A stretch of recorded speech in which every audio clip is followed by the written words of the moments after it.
É muito bom estar com você que está aqui, você que está em casa nos assistindo. E chegamos ao final do ano, chegamos na semana do Natal. E estamos nessas últimas semanas do ano, numa série de mensagens que diz que Natal é tempo de paz. Falamos semana passada, se você não assistiu, não estava presente, procure nas redes sociais. Os anjos, quando anunciaram o nascimento de Jesus, disse que Deus trouxe paz. Paz do homem com Deus. A gente pode viver uma vida sem ter medo de Deus, conhecê-lo como Pai. Paz consigo mesmo. Quando você pode viver um relacionamento sem culpa, sem arrependimento daquilo que você fez ou deixou preso aos seus fracassos, aos erros da sua vida, e paz diante das circunstâncias, por mais ruins que sejam, por mais não desejadas que sejam. E hoje eu gostaria de compartilhar com vocês que Natal é tempo de confiança. Mas antes de entrar no assunto, eu gostaria de perguntar a você: você é daquelas pessoas que planeja as coisas com antecedência? Ou você é daqueles que chega no final tem que correr? Você já comprou todos os presentes de Natal que você tem que dar? Você já sabe o que vai fazer na sua ceia de Natal? Você já tem todas as coisas programadas, planejadas, feitas? Ou você é daquele que ainda está pensando que nem eu estava semana passada, que tenho 7 netos, dizendo: não comprei nada para dar para os meus netos. E entrei então no Mercado Livre e comprei, e agora recebi uma mensagem dizendo que não vão poder me entregar só no ano que vem. Os netos vão ficar tudo sem presente. Você é um planejador ou você é alguém que não planeja? A verdade é que uma coisa eu posso dizer a vocês: todos nós, ou grande parte de nós, talvez hoje tivéssemos planos diferentes para a nossa vida, para a nossa casa, coisas que gostaríamos que fosse uma realidade e não se concretizaram. Talvez essa pandemia mexeu de uma forma tão forte na sua vida, que você nunca planejou, você nunca esperou estar vivendo, passando o que você está enfrentando. Talvez a realidade desse Natal, talvez a realidade desse final de ano seja algo que você nunca pensou. Você nunca pensou que seria olhando para uma cadeira vazia.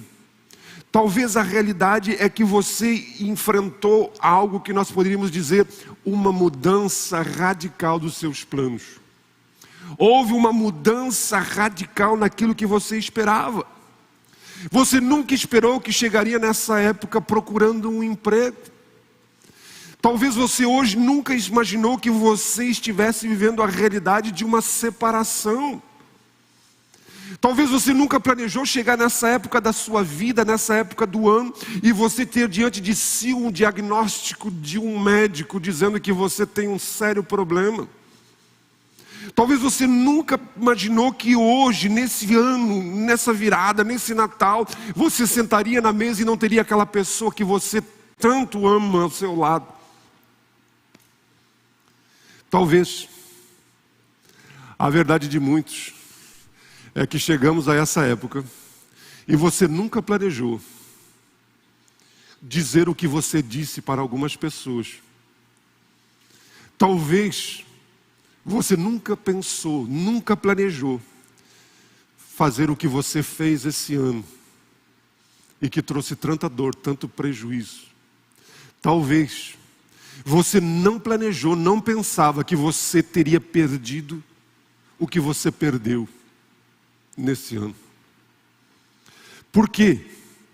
Porque muitas coisas saíram fora daquilo que você planejava. E vamos ser honestos, a verdade é que muitas vezes quando os planos não acontecem como a gente imaginava, quando as coisas não são como a gente pensava, isso abala a nossa fé.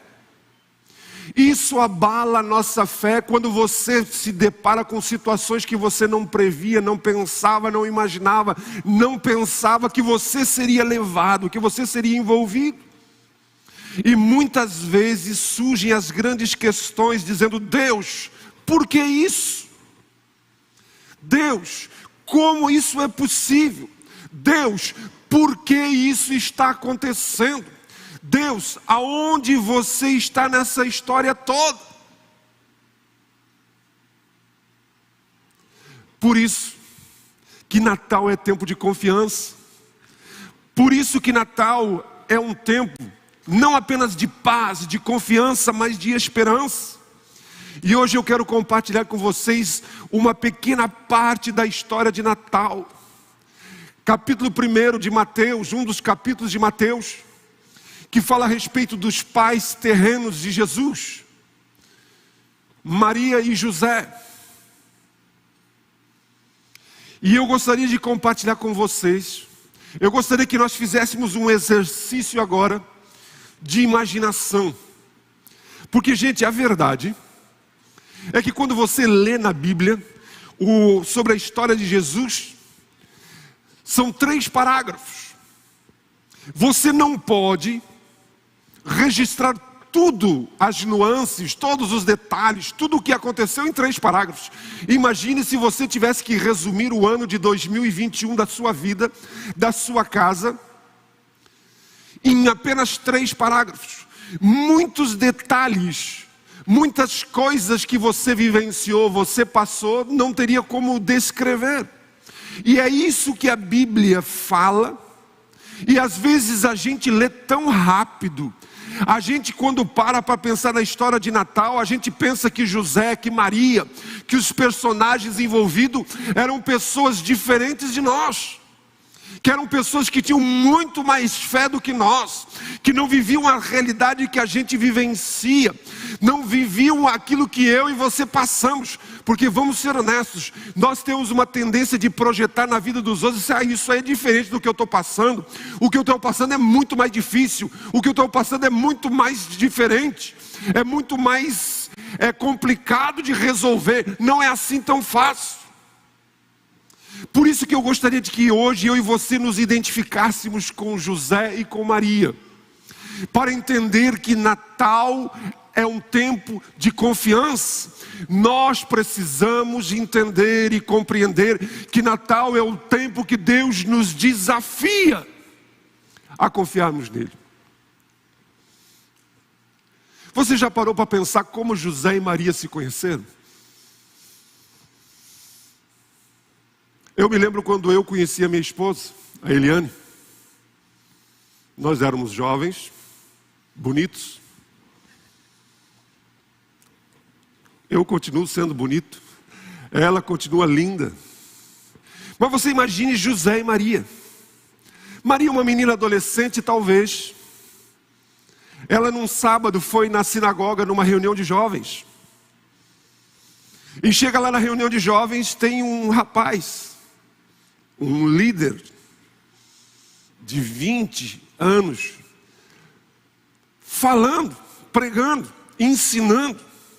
E ela olha para aquele rapaz, ele é um cara bonito, boa pinta, mas acima de tudo ele é engraçado, acima de tudo ele ama Deus, acima de tudo ele é um cara comprometido. E ela olha para ele e ele está falando a respeito do plano de Deus de enviar um Messias à terra. E ele fala de uma maneira tão apaixonada de Deus, do plano de Deus, de como Deus age, como intervir, que Maria olha para ele e diz: esse cabra é demais. E não apenas esse cabra é demais, é apaixonado por Jesus, que quando ela pergunta para alguém: quem é esse cabra? Ah, esse é José. O que esse José faz da vida? Não, esse José não apenas é um cara bacana, carismático, confiante, mas ele tem uma profissão, ele trabalha. Ele é um cara que tem um futuro, ele é um marceneiro, ele tem uma indústria de móveis. Porque na verdade os guris, a maioria que ela conhecia, era tudo uns pica-fumo que não gostavam de trabalhar, que não estudavam, que não tinha profissão. O último que deu em cima dela era um guri viciado em PlayStation, passava o dia todo jogando videogame. E Maria diz: esse é o cara. E quando ela está pensando essas coisas, ele, depois de se despedir, vai lá e chega e pergunta para ela: quem é você? Primeira vez, você é bem-vinda aqui. E ela olha para ele, ele olha para ela. E alguma coisa acontece. E conversa vai, conversa vai, vem. Eles se encontram mais uma, duas vezes na sinagoga. Até que ele convida ela para tomar um café na cafeteria de Nazaré. E ele chega lá já com uma flor para dar para ela. Eu me lembro de eu levando um buquê de flor no ônibus. Eu morava na São Luís, lá na Ubra, e ele morava aqui embaixo na Vila Sérgio. E o meu carro estragou e num dia dos namorados eu tive que levar um buquê de flor no ônibus. Você vai dizer: mas qual é o problema disso? É que eu nunca consegui ficar de em pé num ônibus. Daí vocês imaginam um cara segurando um buquê de flor assim, ó. E todo mundo olhando, dizendo assim. E era um buquezão. Por quê? Porque assim como José e Maria, eu estava apaixonado.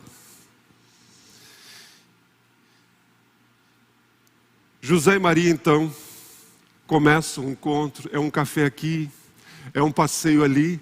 Até que um dia, ele se ajoelha diante dela. E ela fica constrangida, mas ela já sabe o que ele vai fazer. E ele olha para ela e diz: você quer casar comigo? Ela para um pouquinho para não gritar e pular no pescoço dele. Ela quer dar uma de difícil. Ele fica meio nervoso, mas ela diz: é claro. E a partir daí então, como todo casal apaixonado, louco um pelo outro, eles começam a planejar o futuro. Eles começam a pensar a respeito da vida deles a dois. Eles começam a pensar de como seria a vida deles. Porque essa é a verdade, todo mundo faz isso. Todo aquele que se envolve, todo aquele que ama, todo aquele que quer construir alguém, começa de uma maneira ou de outra a planejar, a fazer os seus planos para o futuro. A Bíblia não nos diz quais são os planos que eles tiveram. A Bíblia não diz o que eles planejaram, os detalhes. Mas uma coisa a gente sabe que a Bíblia diz: eles decidiram guardar para o casamento a intimidade física deles. Eles decidiram que eles não usufruiriam da capacidade, do compartilhar da intimidade física antes de se casar. Isso a gente sabe. Mas agora a gente pode deduzir, a gente pode imaginar que eles começaram a planejar como seria o casamento. Eles começaram a planejar como eles teriam uma família, quantos filhos eles iam ter. Se o primeiro filho eles preferiam uma menina ou um menino, começaram a pensar: vamos construir uma casa, vamos morar em Nazaré. Como vai ser? Vai ser no fundo da casa do papai? Não, eu não quero morar com a sogra, não quero morar com o sogro. Eles começaram a conversar. Ah, você vai trabalhar depois de casar? Não, eu estou pensando em abrir uma loja de móveis. Estou pensando. Eles começaram a planejar, a pensar a sua vida, a olhar para frente e estabelecer um futuro juntos. Assim como você, assim como eu, que nós olhamos para a vida, imaginamos, pensamos, planejamos. Até que um dia, Maria estava sozinha. E ela tem um encontro por demais de especial. A Bíblia diz que um anjo aparece a Maria. E ela está sozinha. Ela se assusta no primeiro momento. E o anjo diz a ela: não precisa ter medo, Maria. Não precisa se assustar. Eu quero dizer uma coisa para você. Você foi escolhida, Maria. Você entre todas foi escolhida para ser a mãe do Messias. Você vai dar luz a um filho. Naquela hora Maria diz assim: poxa vida, eu amo a Deus. Eu quero agradar a Deus. E ela então diz ao anjo: faça-se em mim de acordo com a sua palavra. E nessa hora Maria talvez não está pensando assim, mas ela diz assim: vou falar para o José. Me lembro da primeira vez que vi José falando do plano de Deus, da vinda do Messias, animado. José vai ficar exultante de saber que Deus nos escolheu. E a verdade é que ela chega para José e conta que ela estava grávida do Espírito Santo. O que vocês acham? Qual foi a cara de José? José ficou feliz e disse: oh, aleluia, legal. Ou José surtou? Vejam o que a Bíblia diz. Foi assim o nascimento de Jesus Cristo. Maria, sua mãe, estava prometida em casamento. Em outras palavras, Maria tinha um plano. Maria tinha um futuro estabelecido. Maria já tinha um sonho. Maria já tinha algo agendado, planejado, pensado para a sua vida. Mas Maria, sua mãe, estava prometida em casamento a José. Mas antes que se unisse, mas antes que o plano acontecesse, antes que eles vivessem os seus sonhos, ela achou-se grávida pelo Espírito Santo. E por ser José, o seu marido, um homem justo, e não querendo expô-la à desonra pública, pretendia anular o casamento secretamente. Em outras palavras, José ficou arrasado. José ficou envergonhado. Em outras palavras, José disse: meu Deus, não era assim que eu queria. José está dizendo assim: meu Deus, agora eu já paguei o buffet, já paguei o salão de festa. Imagina, já mandei todos os convites para todos os convidados. Como eu vou contar para o meu pai? Como eu vou contar para a minha mãe? Como eu vou contar para os meus familiares que a minha mulher está grávida? Imagina a vergonha pública das pessoas saber. Imagina a realidade do coração de José.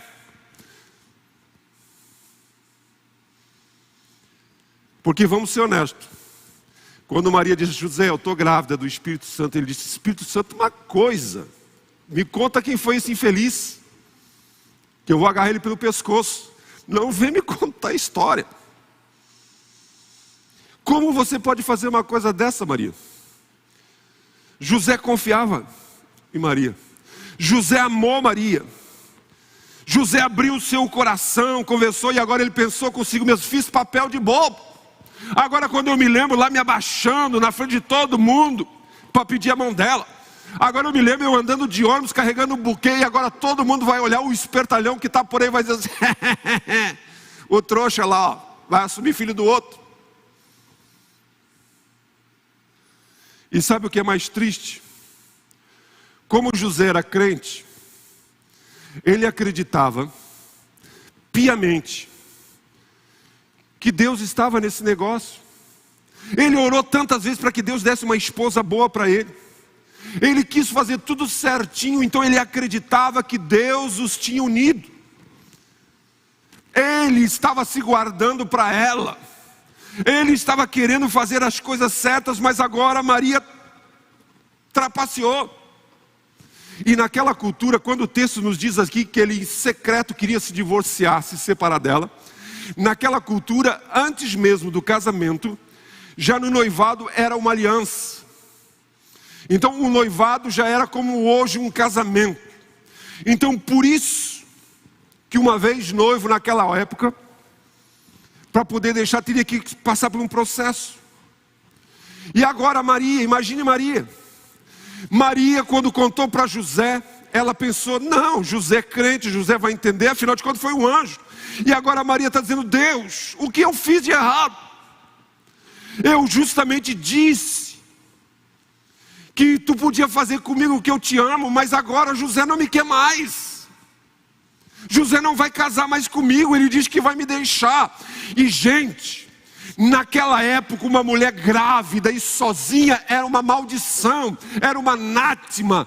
A mulher naquela cultura precisava ter um homem que estivesse sobre si, que lhe desse segurança, cobertura. Ela não poderia trabalhar, ela não poderia gerar recursos, ela não poderia viver numa maneira de mãe solteira. Então ela seria amaldiçoada o resto da sua vida.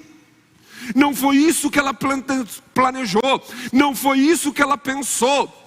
E ela diz: o que eu fui fazer José agora não me ama mais, José agora vai me deixar, José agora está me odiando.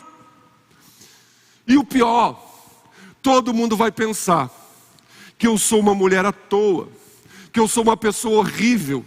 Todo mundo vai dizer como ela pôde fazer isso com José. Em outras palavras, Maria estava dizendo: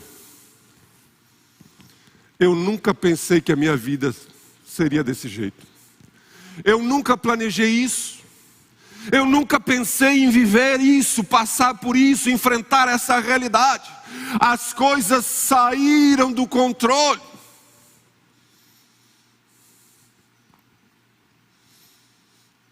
Ela poderia dizer: Deus, por que tu está permitindo que isso aconteça? Deus, aonde está a tua ação, a tua intervenção? Por quê? Talvez essa seja exatamente a situação que você está enfrentando, que você enfrentou e você vivenciou. Talvez você estava pensando em proporcionar um bom Natal para a sua família. E de repente acontece algo, seu carro funde o motor, dá um problema e o dinheiro que você ia usar, você tem que pagar um conserto. Talvez você perdeu o seu emprego na pandemia e você assumiu um emprego diferente e trabalhou muito, ralou bastante. Mas agora, um pouco antes de chegarmos agora, você recebeu o bilhete azul e você está sendo demitido. Ou talvez a sua empresa, o seu negócio não deu certo. Algumas semanas atrás chorei com um querido que nunca imaginou que passaria o Natal sem a sua esposa ao seu lado, porque ela simplesmente um dia prometeu que estaria com ele na alegria, na tristeza, mas agora ela diz: eu não quero mais. Ele nunca imaginou que ele estaria agora enfrentando a realidade com seus filhos sozinho, porque atrás eles prometeram que seriam fiéis até a morte, mas ela caiu fora. Chorei com um querido que está enfrentando um medo, porque ele agora recebeu um diagnóstico, e é um diagnóstico terrível. Ele nunca pensou, nunca imaginou, viveu a sua vida toda na luz, na percepção de Deus. E agora ele não imaginou que está começando, iniciando o Natal e iniciando um tratamento. Porque ele está enfrentando um grande problema. Talvez você nunca imaginou que os filhos que você criou com tanto amor, com tanto carinho, com tanta dedicação, da melhor maneira possível, hoje estão se rebelando. Hoje estão querendo dar uma banana para você, mandar você longe. Não querem estar com você. Talvez você não pediu para passar o final do ano numa depressão profunda. Talvez você não pediu, não pensou, não planejava que você estaria lutando contra o câncer. Talvez você não planejava chegar no final do ano tão ferido, tão machucado. Não era isso que você queria. Não era esse o seu plano. Não era isso que você imaginava. E talvez você esteja dizendo: eu não entendo. Eu não compreendo. Porque assim como José, assim como Maria, eu amo a Deus e eu busquei fazer todas as coisas da melhor maneira possível. Por isso eu quero hoje dizer a você que Natal é tempo de confiança e que você precisa entender uma coisa: eu e você não precisamos entender o plano de Deus para confiar que Deus tem um propósito. A verdade, você não tem que entender o plano de Deus, mas você precisa confiar que Deus tem um propósito.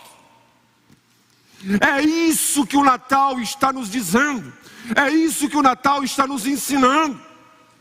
Que a Bíblia diz que Deus trabalha em todas as coisas na vida daqueles que o amam Então, em outras palavras, o que Deus está dizendo a mim e a você, que nós não precisamos entender o seu plano, mas nós precisamos ter confiança, porque Ele sabe o que faz, Ele tem um propósito.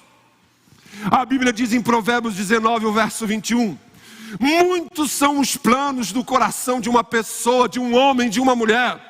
Nós temos muitos planos, nós temos muitos sonhos, nós pensamos, nós determinamos como deve ser a nossa vida, como deve ser a vida dos nossos queridos, como as coisas devem se desenrolar. Mas a Bíblia diz, muitos são os planos do coração do homem, mas o que prevalece, mas o que permanece, mas o que realmente fica, é o propósito de Deus. Por isso, se você não tiver essa confiança, eu quero que você confie nessa palavra, que você descanse nessa palavra, que você viva essa palavra, que você sinta essa palavra, que você acredite nisso. Porque nós precisamos entender e compreender que vivemos em um mundo quebrado, em um mundo arruinado pelo pecado. E se nós não andarmos em confiança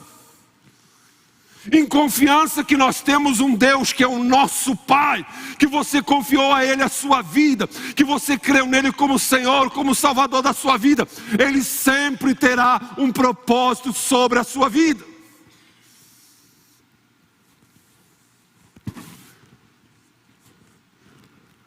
Mas vamos ser honestos. O texto nos diz que quando Maria contou, José olhou para ela e deixou ela sozinha e foi para casa dormir.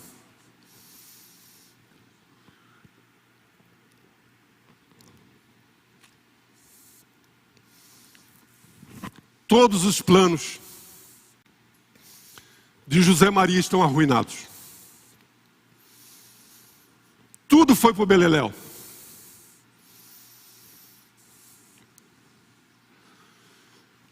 E José então começa a pensar, o que eu faço? Que sinuca de bico. Porque mesmo que ele não acreditasse na história de Maria, mesmo que ele fez cara de brabo, mesmo que ele bateu na mesma, mesmo que ele me deu vontade de agarrar no pescoço dela, ele ainda amava ela. Ninguém deixa de amar de um dia para o outro. E ele diz assim, essa miserável estragou tudo, mas eu também não consigo simplesmente chegar diante das autoridades, aprontou. E naquela época quem aprontava era apedrejado. Ele disse, não vou fazer isso. E a Bíblia diz que depois de muito pensar, ele diz, eu vou picar o burro, eu vou fugir.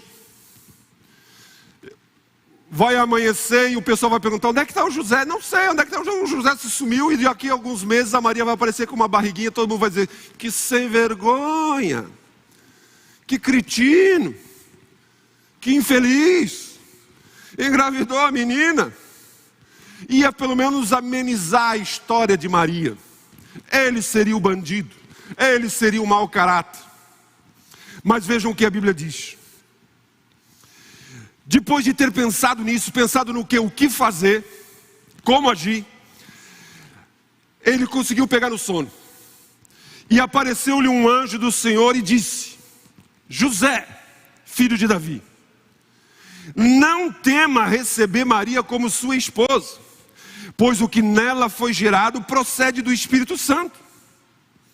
Ela dará à luz um filho, e você deverá dar-lhe o nome de Jesus, porque ele salvará o seu povo dos seus pecados. Em outras palavras, o anjo estava dizendo, Deus estava dizendo a José, José, no meio dessa bagunça toda, que você percebe todos os seus planos, os seus sonhos ruírem, no meio disso que não tem sentido nenhum, eu quero que você perceba que Deus está fazendo algo, Deus está trabalhando, Deus está agindo. E o que Deus está fazendo? Qual é o propósito de Deus nisso tudo? Trazer Jesus, o Salvador da humanidade. Trazer Jesus para trazer a salvação a toda a humanidade, para mim, para você, para todos nós. Em outras palavras, Deus está dizendo a José, está dizendo a mim, está dizendo a nós: os meus caminhos, diz o Senhor, eles são muito mais elevados. Os meus pensamentos são pensamentos muito mais altos que os pensamentos que vocês têm. E eu quero que vocês entendam que os meus propósitos são diferentes dos propósitos de vocês. Por isso, às vezes, os maiores convites de Deus parecem as nossas piores interrupções. Às vezes, aquilo que parece que interrompeu, que estragou, que bagunçou os nossos planos, é Deus nos convidando a fazer parte do seu propósito. É Deus nos convidando a algo mais elevado, a algo mais sublime. E quando eu olho para a nossa história como igreja, quando eu olho para a minha história como homem, como pessoa, eu posso dizer para vocês que muitas vezes nós tivemos planos. Eu tive os meus planos.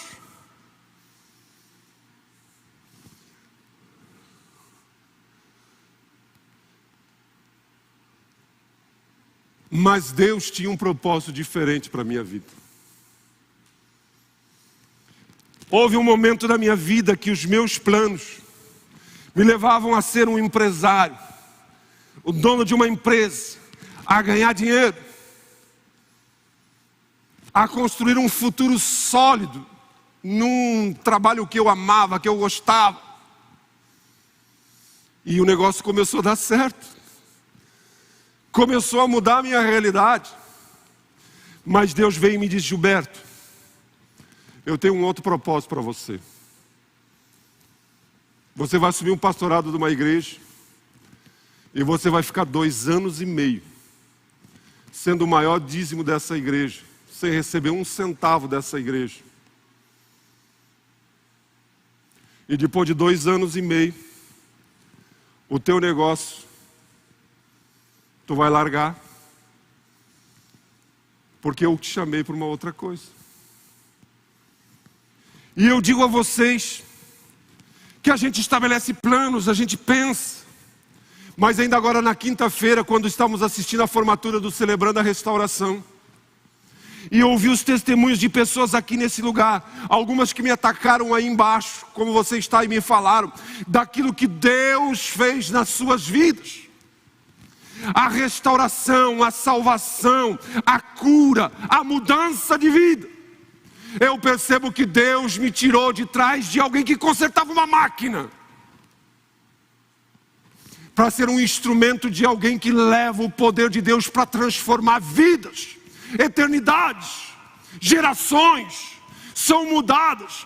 Por isso Deus está dizendo a José e Maria: vocês não estão entendendo. Deus, eu estou interrompendo os seus planos com o meu propósito. Eu tenho um propósito mais elevado para vocês. Vocês não vão ter apenas um filhinho. Vocês vão ser instrumentos, canais de Deus para trazer o Salvador do mundo. E sabe o que é interessante? José ouviu o anjo.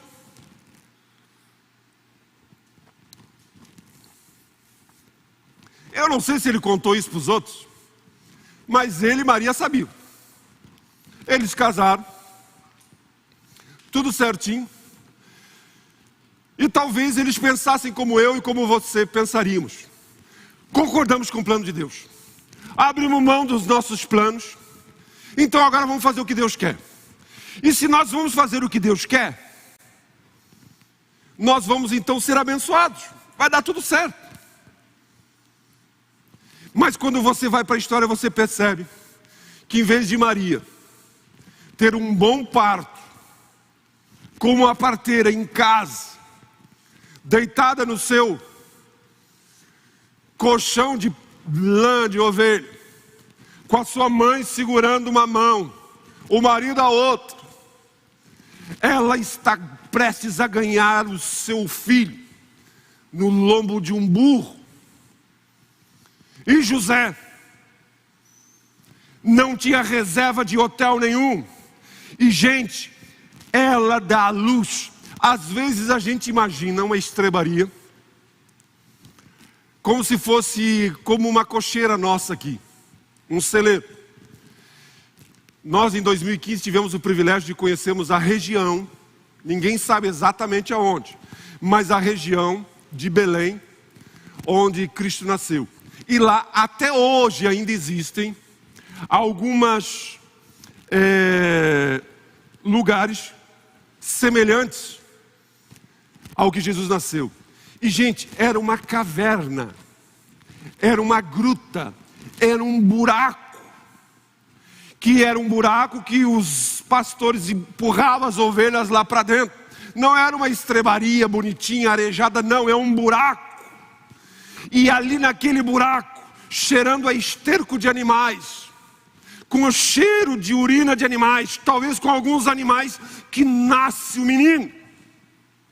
E não apenas o menino nasce, mas logo em seguida eles ficam sabendo que Herodes, o rei perverso, cruel, quer matar o menino. E eles têm que fugir para o Egito. Não é isso que nós planejamos, não é isso que nós pensamos. E os anos se passam, 33 anos depois, Maria está ali diante da cruz.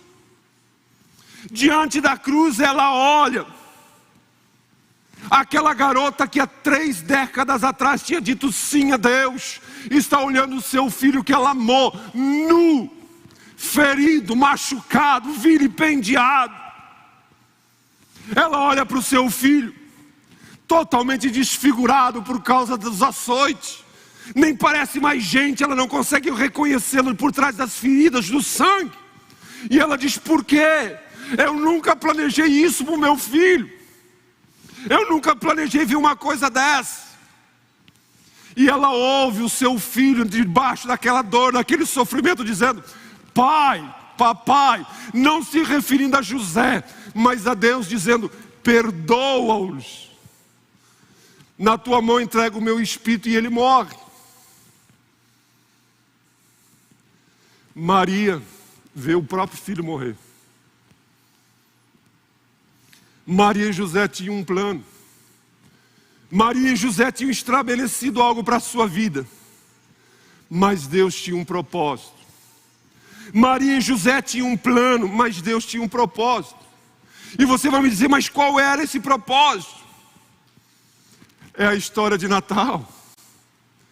Jesus é o propósito de Deus. Nunca ninguém tinha pensado, nunca ninguém tinha planejado, nunca tinha subido à mente de um homem pensar que Deus se tornaria gente, que Deus se tornaria humano como eu, concebido pelo Espírito Santo na vida de uma virgem, foi enrolado nos panos numa estrebaria, os panos que eram usados ali junto aos animais.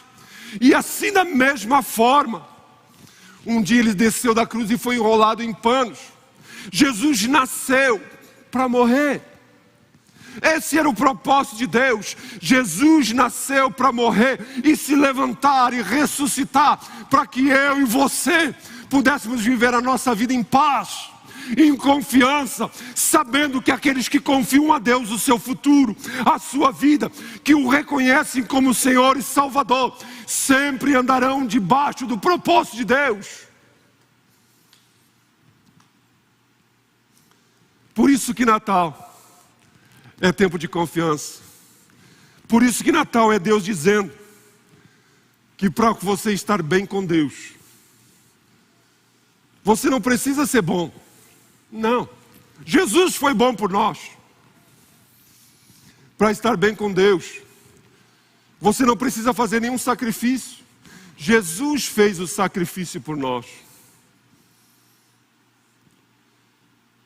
Para estar bem com Deus, você não precisa entender o plano, mas você precisa confiar que Deus tem um propósito.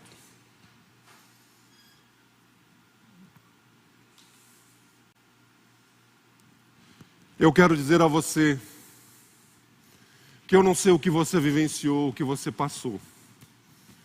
Se isso abalou a sua fé ou tem abalado a sua fé.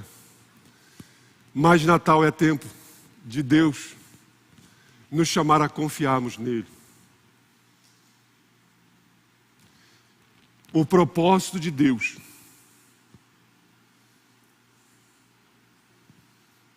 foi você, foi eu. O propósito que Deus burlou, prejudicou os planos de José e Maria, foi por mim e foi por você.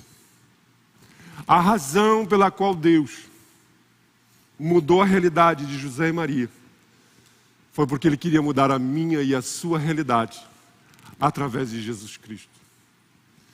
E talvez chegando a esse final de ano, em que muitas coisas que você vivenciou, está vivenciando, não era o que você pensava. Eu quero desafiar você a confiar em Deus.